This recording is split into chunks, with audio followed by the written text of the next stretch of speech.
Good afternoon, everyone. It is such a pleasure to be joined by such a distinguished expert panel. And today we will be looking at the enabling environment to continue the conversation as it relates to supporting sustainable as well as inclusive blue economy growth. And so, without further ado, I will jump right into the questions that I have for the panelists. Essentially, we would like to identify some regional approaches, best practices, as well as lessons learned on how we can continue to strengthen and equip both the private sector as well as public sector institutions to support the blue economy.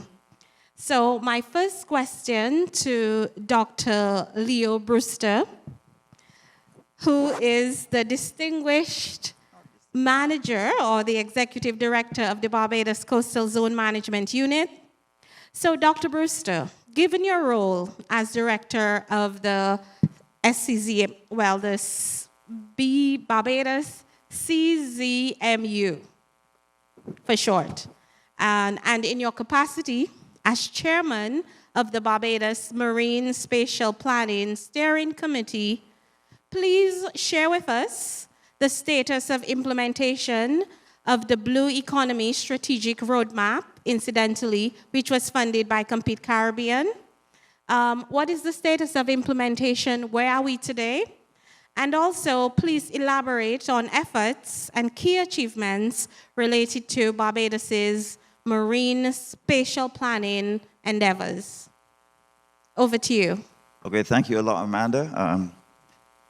Thanks a lot to the IDB for inviting Coastal to come and participate in this process, and Compete Caribbean for supplying the necessary finances in order for, in essence, the government to roll out the Blue Economy Roadmap and Action Plan way back in 2018 to 2020.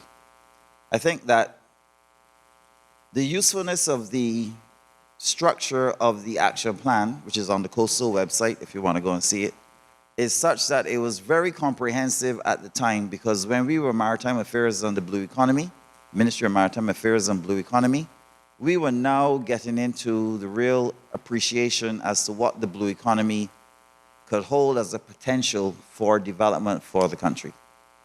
We were able, for the first time, to bring together agencies that had never worked together in government, which was the Fisheries Division, Fish Markets, the Bridgetown Port Inc., Coastal Zone Management Unit, and what was the other one? Oh, Maritime Affairs, which used to be linked to international transport as part of the Ministry of Tourism. And through that combination of activities, we were able to identify where synergies existed. With the help of Compete Caribbean, we were also able to present the potential approaches that were necessary to develop, implement, and execute what would have been an exceptional approach to blue economy development for the future of the country. In doing that, we started to focus on those same 5 entities and the approaches that were necessary. So we had robust work in terms of looking at how fisheries could have been expanded to look at potentially new technologies, which Dr. Cox mentioned as part of that process, even though it was independently done through Compete Caribbean.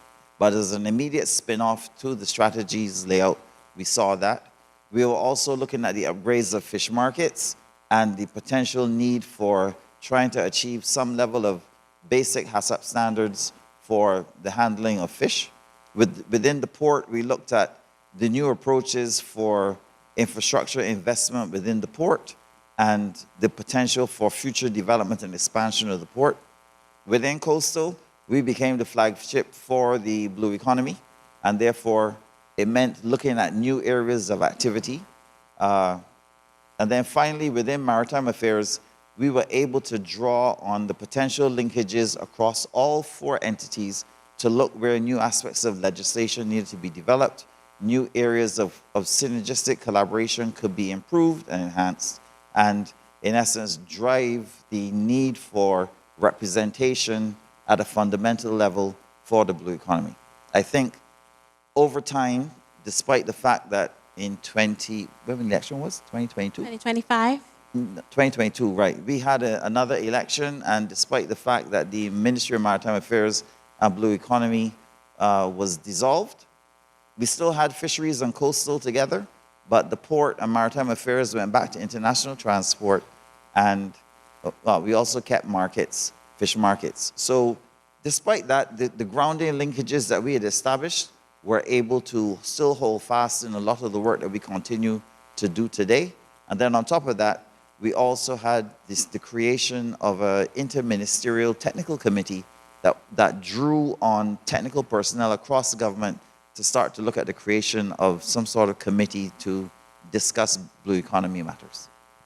Thank you so much. So certainly Barbados took a multi-sectoral approach to bring together the key players across the public, private, and community sectors to drive the strategy for blue economy development. So continue and to share perspectives, perhaps from other countries across the region. I would ask Jennifer to please, from your perspective, working with various countries and in your current capacity as well as manager for the Southern Cone and the link to climate change, can you share how governments can better connect blue economy opportunities with climate finance mechanisms to mobilize investment and fund sustainability and resilience initiatives? Thank you, Amanda. I would like to share how Compete Caribbean was totally part of the Debt for Nature, but also the Debt for Climate conversions in Barbados. I think it is important to say how the IDB itself is capable of synergies amongst the different windows, and how it is important that we show by example how it is important to connect all the dots. And when we say we connect all the dots, it's like how we started supporting the Blue Economy Roadmap and how we ended up supporting the development of the National Ocean Policy. That was part of the policy conditions in the guarantee for the Debt for Climate. So I know you were all probably attending Prime Minister's Motley intervention, and as you know, those two conversions are critical for the country. But most importantly, it's how we connect the dots between environment and finance. Because it's that what we must bear in mind. When we're talking about those conversions, we're really talking about how a country like Barbados was able to face a challenge of fiscal constraints and then transform it into an opportunity to really invest into its biggest natural capital. So at first we became partners for the Debt for Nature, and that has a specific objective of 30% of marine protected areas. And it went so well that we went for a Debt for Climate. And that's when we connected basically investment that is needed for Barbados, a plant that will be treating, water treatment plants are in the South Coast that needed to be rehabilitated to ensure that the water is treated, because right now sewage would just go straight into the ocean, but furthermore would actually be used for agricultural purposes. So we're actually increasing the volume of water. And this morning, I was actually talking in another panel about ocean finance. We're all talking about blue bonds, climate finance. So all these concepts are in fact quite basic, and I think we need to bring them to reality. What are we doing? We're trying to ensure that we identify where we are investing our resources. So in this case, governments are prioritizing their investments based on their need for resilience. And that's where the Prime Minister saw this opportunity for these conversions and the need to ensure that all these resources are targeting what the government has decided to do. So first of all, I would say the importance of ownership. We're working based on what Barbados government is identifying as a main priority. Then we're using all the different resources out there. So we're doing Debt for Nature, Debt for Climate, and we're using resources from the IDB, a guarantee, which is not increasing the fiscal constraints that the country has. And let's remember, we are under an IMF program, which is important. And we're also doing this partnering with the European Investment Bank and also the Green Climate Fund. So we were bringing concessional finance. We were ensuring that the government could build a specific program that would incentivize different partners to be part of this very interesting story. So it's how do we ensure that, yes, you might be a SIDS, small island developing state, but you have a huge potential in your ocean and you need to preserve it. But not look at it as a burden, but really a potential to access and tap into those resources. We also saw the need to continue strengthening the capacities of the government. So for example, the DigiFish example was also used in these transactions. We are using right now the DigiFish data for the marine spatial planning process. So it's also how do we ensure that whatever we are doing is not something, this team is doing or this other team is doing, but really connecting the dots again, and sorry for being so repetitive, but it is so important to do it because we do not have enough resources.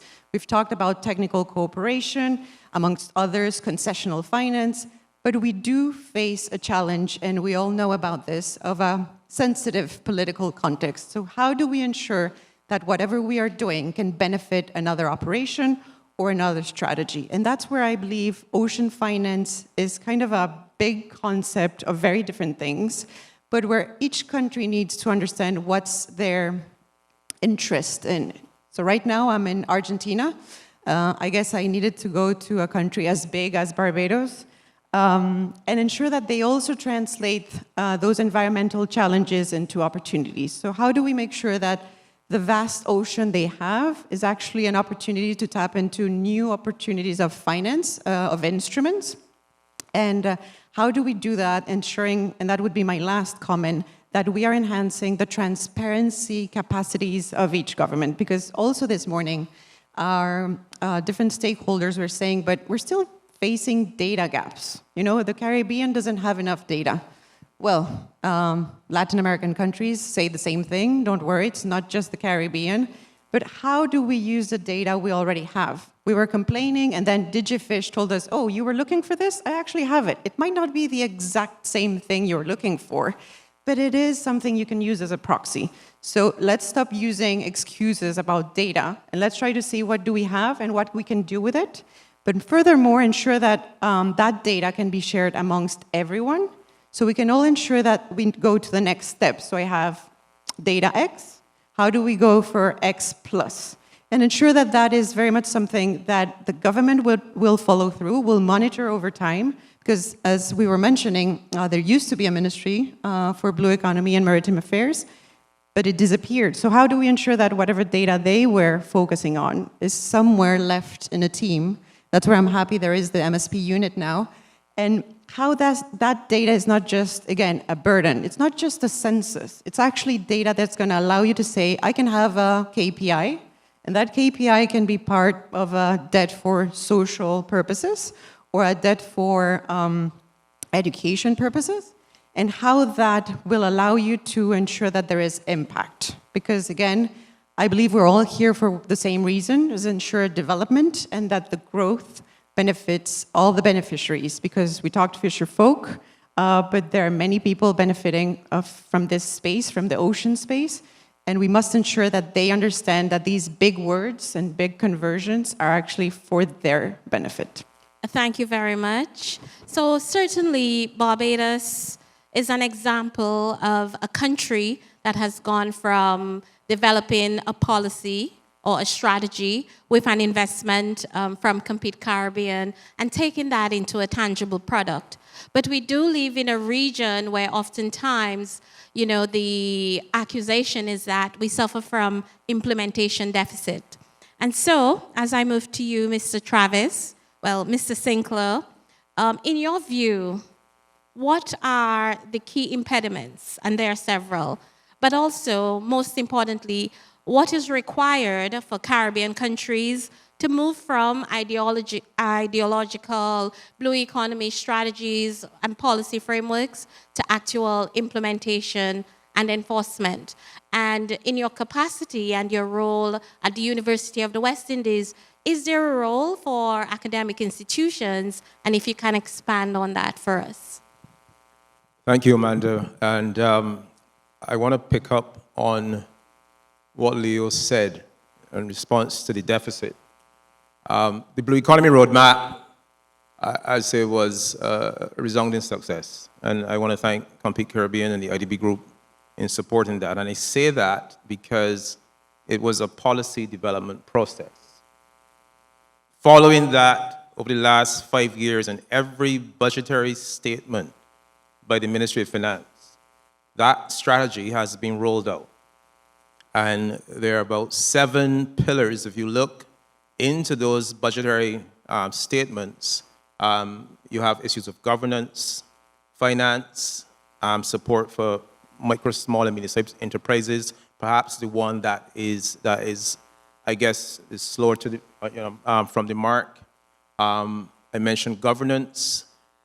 There's also the issue of trade. There's the issue of financial instruments, which are exactly what Jennifer spoke to.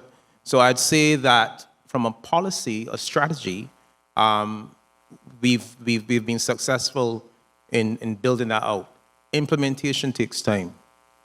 And so when you see in a fiscal budgetary tool like that, driving implementation every year, that's the Minister of Finance, who, by the way, along with the Minister of the Environment, has been a champion for many of these instruments, working hand in hand.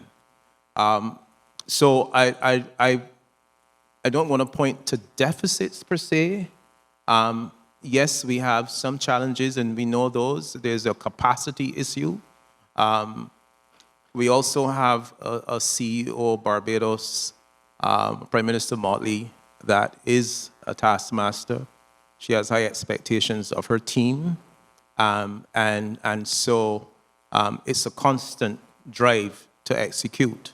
But in terms of the overall approach, I'd say that we've done relatively well. Financing and investment will always be there will be a need, and I also think you asked about the role of university, and I want to pivot now to certainly the work, and I want to acknowledge the head of the medical faculty in our front row here. The university has been a partner on Blue Economy Matters for a number of years. We have the CERMES program, of course, that some of you, there are many graduates there. You see some in the audience. There has been rolling out issues of coastal zone management, ocean governance, and what have you. We also have how it dovetails into the economic department and the social sciences, supporting not just blue economy, but also green economy. You have also the faculty of law. So I do think there is a role for academia. Amanda, the work that I'm involved in is establishing a green and blue economy knowledge hub in partnership with the Jeff and a number of UN institutions. Stein Hansen here from UNIDO is also one of the partners in this respect. Essentially, we are building capacity, policy-relevant capacity, as articulated by the governments. We're working with both Grenada and Barbados. And so we are looking to see, given the investments by the Global Environment Facility in the region, going back nearly 30 years, how do we harvest those things and integrate them into curricula? And I think as a green and blue economy hub, we've done, we only now started, but already we've been working with the Barbados Community College to roll out an NVQ on coastal and marine stewardship. We just partnered with the Coastal Zone Management Unit to work with musicians to develop a nature-inspired jazz program, working with the Barbados Police Force, so going into the creative sector, connecting those dots and going after a younger audience. And we're also looking at an EEZ governance, and I know Jennifer is big on ocean governance. We're also looking to partner with the ministry responsible for energy to actually roll, and with Coastal Zone, to roll out an EEZ governance program. So I'd pause for now, but the outlook is good, and I think when we do see those deficits, we should also see opportunity. I totally agree, and I think the representation on this panel in terms of public sector agency a development partner and an academic institution, perhaps missing from that conversation, which was featured on the previous panel, you know, a community representative and the private sector. But these types of partnerships really, I think, build momentum and support blue economy growth. So I have one round of questions. So I will ask you to please be very brief in your responses because we do have another panel. But I would like to come back to you, perhaps, you know, Dr. Brewster, maintaining the same order. And I wanted to look a little bit at this whole idea of standards and compliance. And just briefly, from your perspective, can you share any challenges as well as, you know, key learnings as it relates to ensuring that the private sector and the community can comply with the policy and regulatory guidelines established by governments? What are your thoughts?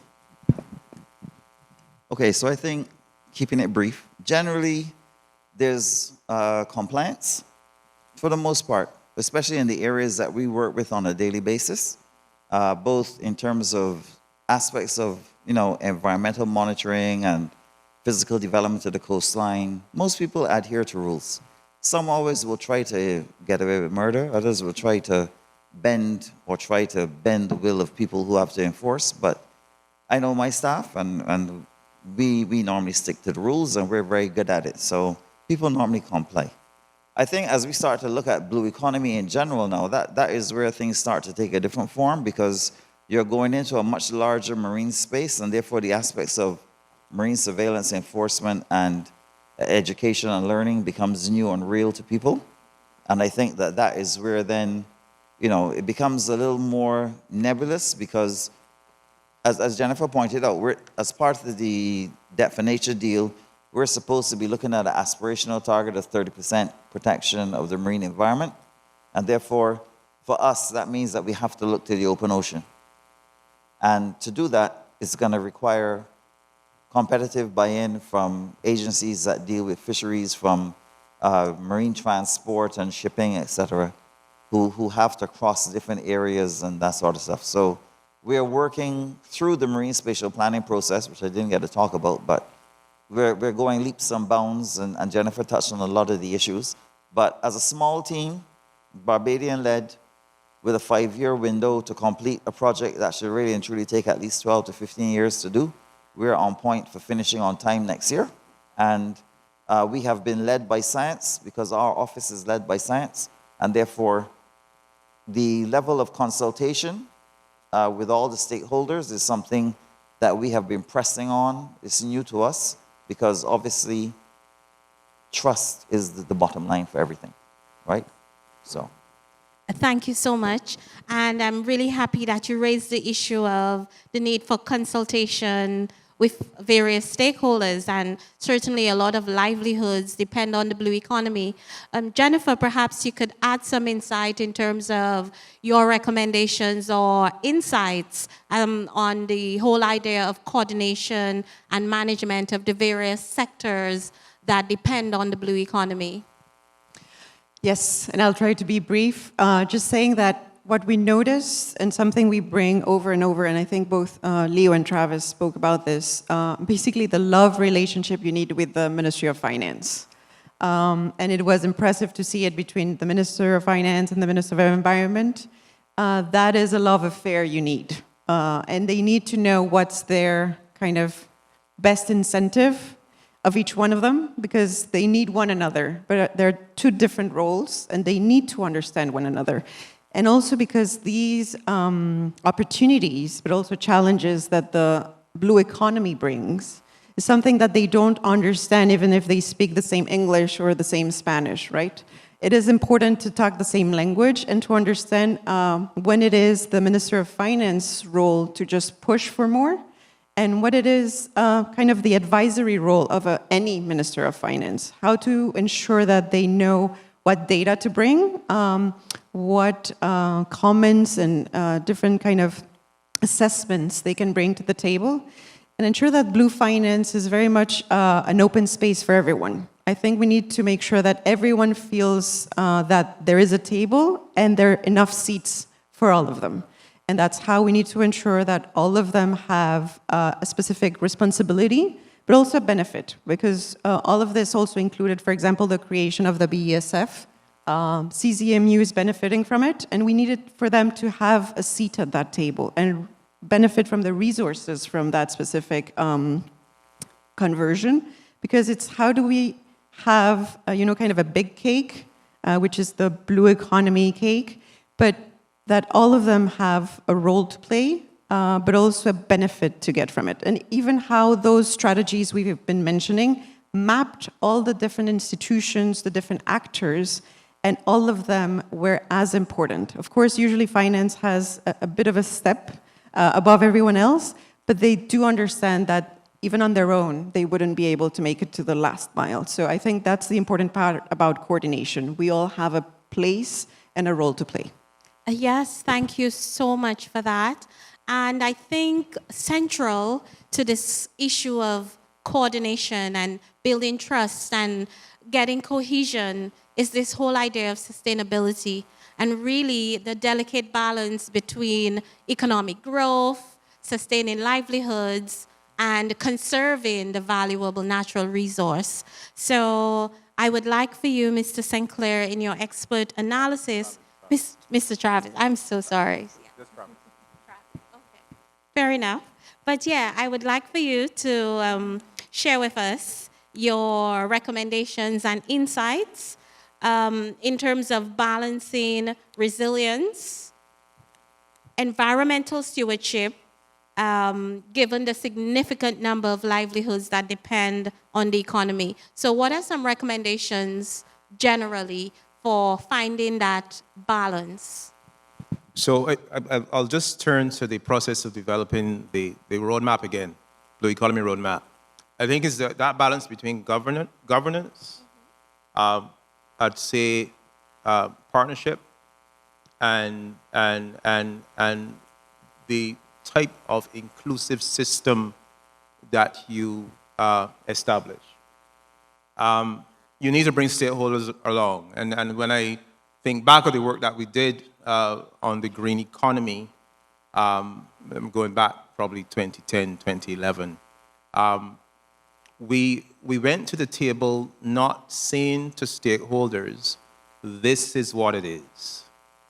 We asked each stakeholder, and there are about 350 of them, Leo, I remember, what is it? Was it to you?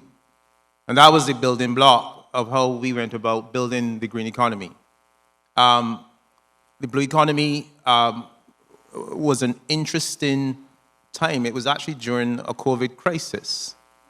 And IDB and the partners had to push through that time to bring people along. So you can imagine the virtual space that had to be created to bring persons along. But the net effect, as I said, is that the ownership of that instrument actually sits with the Minister of Finance, at the time it was the Prime Minister, and also the ministry responsible for the environment. In terms of what we can take forward, I think what we need, there's still work to be done on the roadmap. I think IDB, the group, Kiran, there's the Compete Caribbean, the Chief Fisheries Officer, prior to Shelley, he would go before the Minister of Finance and he would say, Prime Minister, this is what I want. And the Prime Minister, looking at the full fiscal picture, would then say, I can give you this. And he would, in walking away, Prime Minister, you give me a pair of socks, but I don't have shoes. So I want to say to Compete Caribbean, you started some good work, with this work to continue. Leo, one of the things he said to me before we came up was, yes, we've mapped some of the implementation of the roadmap, but we need to do a proper monitoring, mapping exactly where the gaps are. And we can see some gaps, but I think a more systematic, and that support you can actually bring on board in that regard. This issue of the oceans, we can talk blue economy, and Jennifer and Leo, they're big on this. this whole issue of data that you heard from Shelley, we haven't even scratched the surface or the sea floor, however you want to look at it.